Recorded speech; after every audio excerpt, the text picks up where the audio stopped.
What's going on, everybody? I hope everybody's having a good day. If you're new to the channel, make sure to like, share it with your friends, and hit the subscribe button. And while you at it, hit that notification bell so you never miss when I'm dropping a video. So a lot of y'all on my Instagram recently been asking me to teach y'all how to slide or drift or do donuts or whatever, blah blah blah. So today I'm gonna teach y'all how to slide and do donuts. We're not really gonna get into drifting because that's a completely different thing and it's way more advanced. You gotta start with the sliding and donuts first to then get to the drifting. You know what I'm saying? You gotta take baby steps. So what is sliding? Sliding is basically this.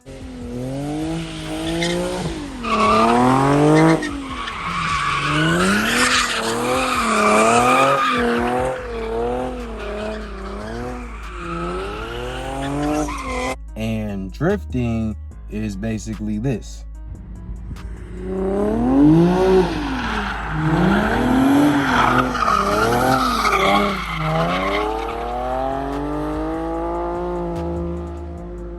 So as y'all can see, there's a difference. It's similarities, but there's definitely differences in between. Drifting is a lot more advanced and it's more technical than just sliding. Sliding you can pretty much do with learning the basics, which I'm gonna teach y'all today.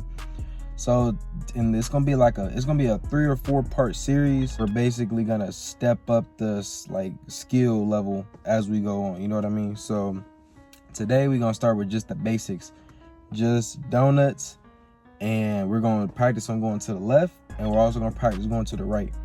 So y'all stay tuned. Right now we're about to go put some gas in the G, because if you're a G owner, you know how that is.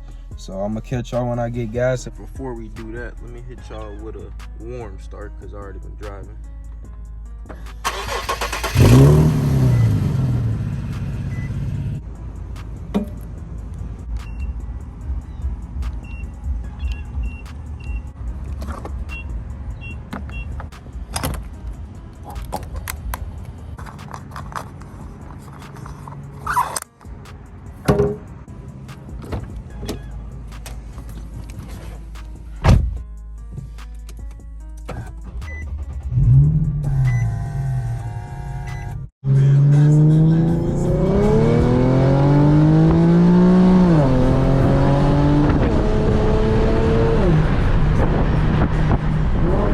Alright, so now we just pulled up to the spot, so I'm gonna go ahead and get into it. But before we get into it, disclaimer: if you crash your car or if you do anything, you get caught, it is not my fault. This is for educational purposes only. I am currently in Mexico right now.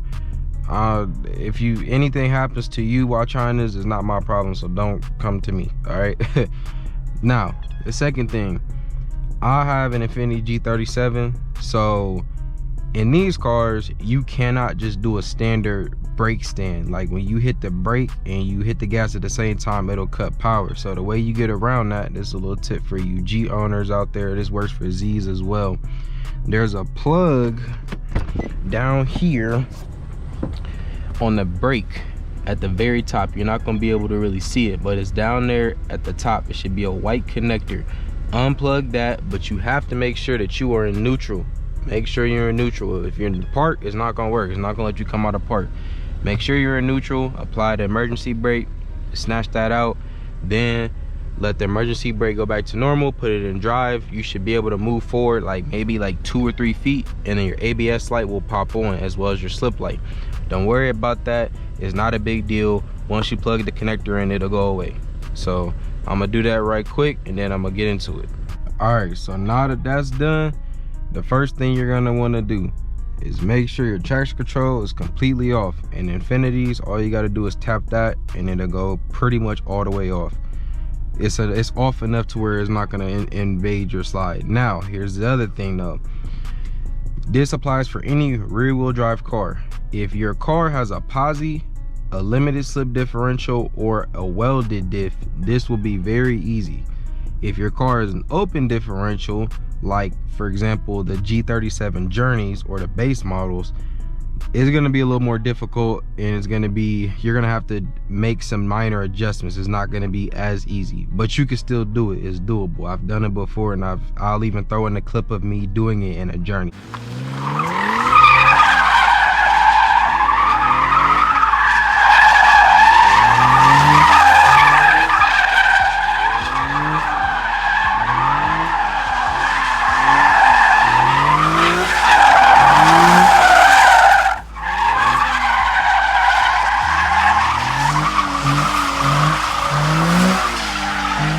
This one is a sport, so I'm not gonna have to do too much. Next thing, once the traction's off, you're gonna wanna make sure the car is in your manual mode.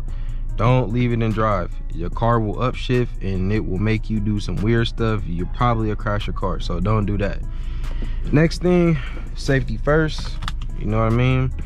Now, what you're gonna wanna do is you're gonna wanna use the brake, or you're gonna hit the brake with your left foot and then hit the gas with your right foot. You're gonna bring the RPMs up by doing a brake stand, and then you're gonna turn the wheel to the left. So we're gonna be going left first. Once you turn the wheel, once the car kicks out, once you feel the rear end of the car start kicking out, you're gonna wanna start counter steering.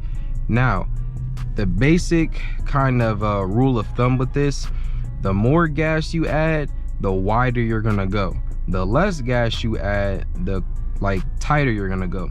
That also kind of coincides with your steering. If you're doing minor steering adjustments, you're usually gonna go a little wider. If you're doing a lot of steering, putting in, turning in, then you're gonna basically go tighter. So we're just gonna do 2 donuts right here, and you're just gonna watch. So we're gonna bring the RPMs up.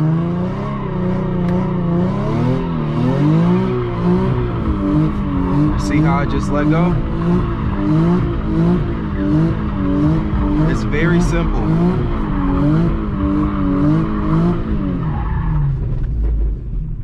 Just like that. So that's how you do it.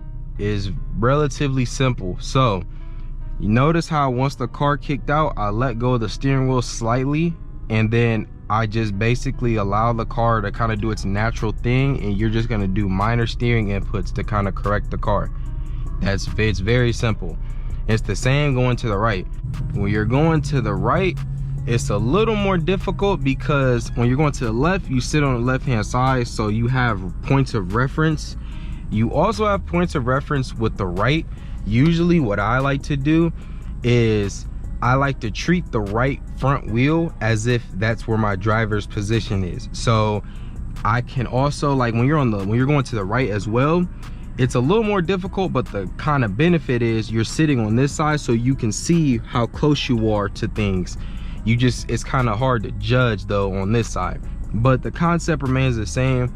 Again, brake stand, get the RPMs up, turn in, let the steering wheel go for a split second. You want to have your hands right at there. You want to kind of let it run through your fingers, catch it, and then you're going to make minor adjustments. As you go tighter, you're going to go, or as you turn in while you're counter steering, as you turn in like this, you're going to go tighter. And then as you go, you basically let it go to the other way, it'll basically let you go left, if that makes sense. I know that kind of didn't sound right, but you get the point. It's not very difficult. Donuts are pretty simple. So again,